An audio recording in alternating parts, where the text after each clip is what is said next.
I ran away from home because I thought no one wanted me there. I was 15 when I realized I wasn't just helping, I was parenting, and no one was going to admit it. My parents both worked full-time jobs in the business district. They left early, they came home late. They always looked tired. They always sounded stressed. And somehow, that became my responsibility too. My little brother was 3. He had been born early and had health issues. He was a kid who needed more care than my parents had time to give, so the care became mine. My mom left for work before the sun was up.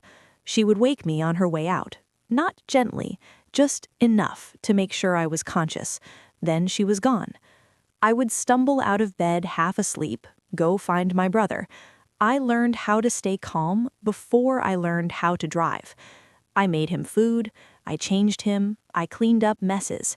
Then I got myself ready for school, not because I had time, because I had to.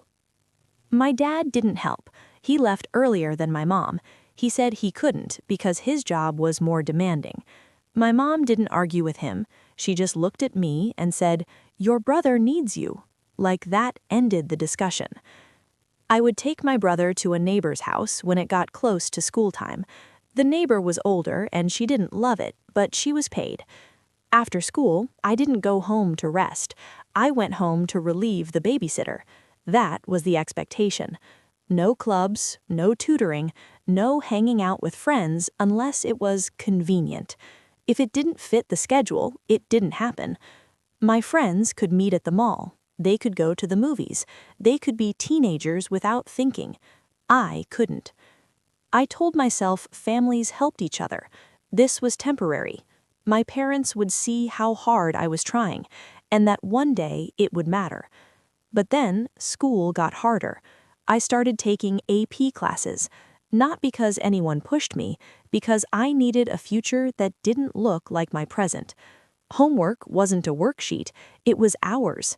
Reading, essays, projects, studying. I did homework while he climbed on me.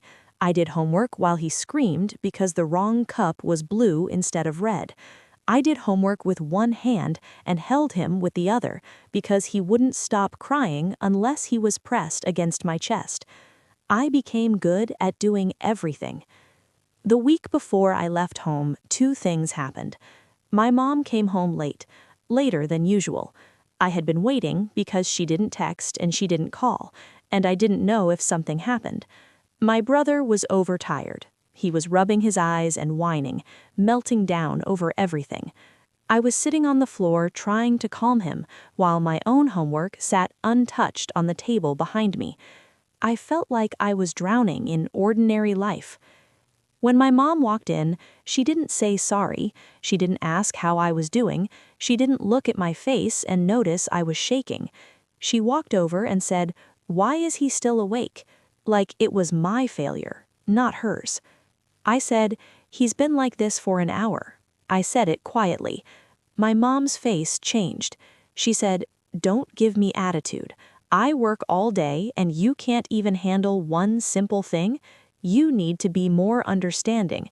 And when I tried to speak, she cut me off, because my feelings were not allowed to interrupt her exhaustion. The second thing happened 2 days later, and it destroyed the last excuse I had. My mom sat me down at the kitchen table like this was a normal conversation. She said, "I've been thinking, maybe you should drop some of your advanced classes. You don't need to push yourself so hard.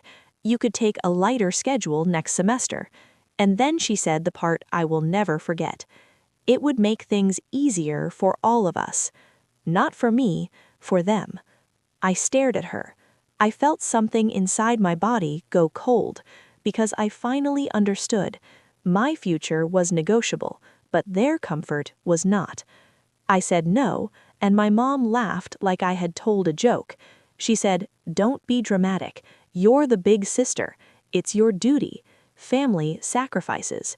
Stop acting like you're the victim." Something inside me snapped. Not loudly, not theatrically, just finally. I told her I wasn't his parent. I didn't choose this. I was tired. I was failing at everything because I was doing what they refused to do. I felt invisible. I felt used. I wanted to leave and never come back. My mom's face went hard. She said, "How dare you? After everything we do for you, you're selfish. You're ungrateful. If you want to act like you're not part of this family, then don't be." My hands shaking, looking at my brother playing on the floor and feeling sick. Because I loved him, and I still wanted to run. My mom turned away to deal with something my brother had stilled, and I realized this was my only chance. I went to my room, I grabbed a backpack, I shoved clothes in it without folding anything, I grabbed my charger, my school laptop, my wallet, and I left. I went to my grandmother's house. She lived nearby. When my grandmother saw my face, she didn't ask. She just said, "Come in." And that was the first time in months that I felt safe. I told her everything. The truth came out in pieces. The schedule, the pressure, the lack of sleep, the way my mom talked to me, the way my dad disappeared from responsibility. My grandmother didn't interrupt. She listened, like it mattered. Then she said, "You're staying here." Not as a question, as a decision. I cried, harder than I expected, because part of me had been waiting for someone to choose me for once. That night, my parents called. I heard my mom screaming through the phone. I heard my dad's voice too, angry, sharp. They said I was disrespectful. I was running away from responsibility. I was embarrassing them. I needed to come home and get my head straight. My grandmother said, "She's safe." And then she said, "Do not come here." And she hung up. I lay awake, staring at the ceiling, feeling guilty and terrified and relieved all at the same time.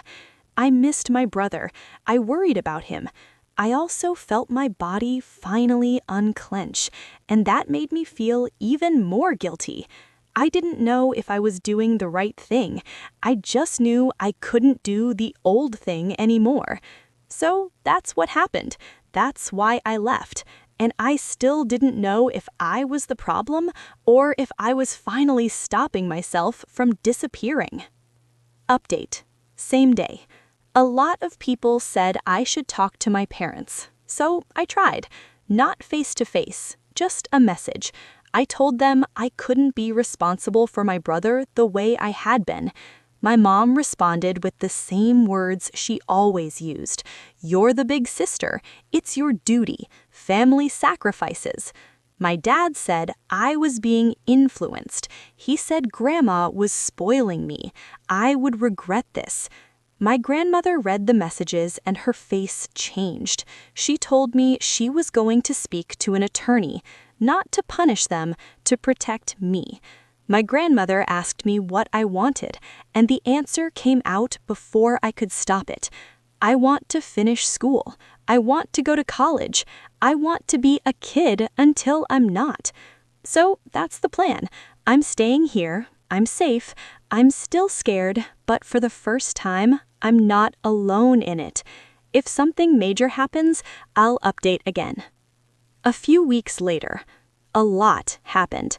My father found what I wrote. He confronted my grandmother. He showed up angry. He said I had humiliated them. I had lied. I had turned people against them.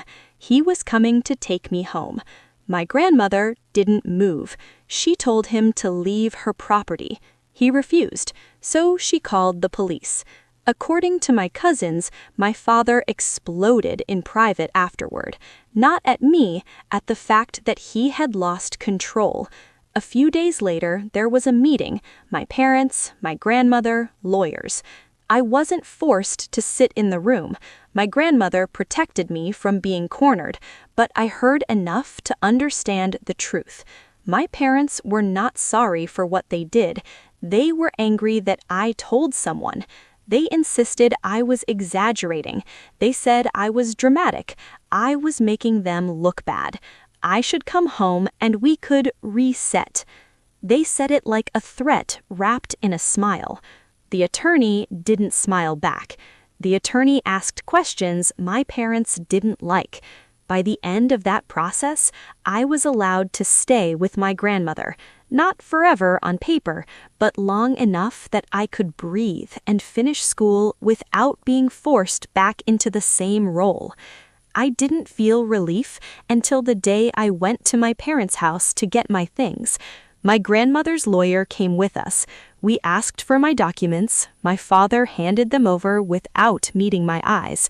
My mother stayed in the master bedroom and didn't come out. I don't know if she was ashamed or if she was furious and hiding it. Maybe both. I packed the rest of my clothes in silence, and I walked out of the house where I had been more parent than child, and I didn't look back. After I left, my parents hired help, a nanny. They adjusted schedules. They found solutions that apparently had been impossible when I was the solution. That part hurt. It hurt a lot, because it proved what I had suspected. They could have protected me. They just didn't want to if it cost them inconvenience. I'm trying to enjoy my summer now. I'm spending time with friends. I'm sleeping. I'm reading. I joined a club. It's overwhelming to realize how much life I missed while I was stuck at home. But it's also beautiful in a way that makes me angry for my past self. I still feel guilty about my brother. I miss him. I worry about him. But I also know I wasn't saving him by drowning. I was just teaching him that this is what love looks like, and I refuse to teach that lesson. I don't know if my relationship with my parents will become. Maybe it will heal, maybe it won't. But I know this. I didn't leave because I was cruel. I left because I finally understood that being needed is not the same as being loved, and I wanted to be loved.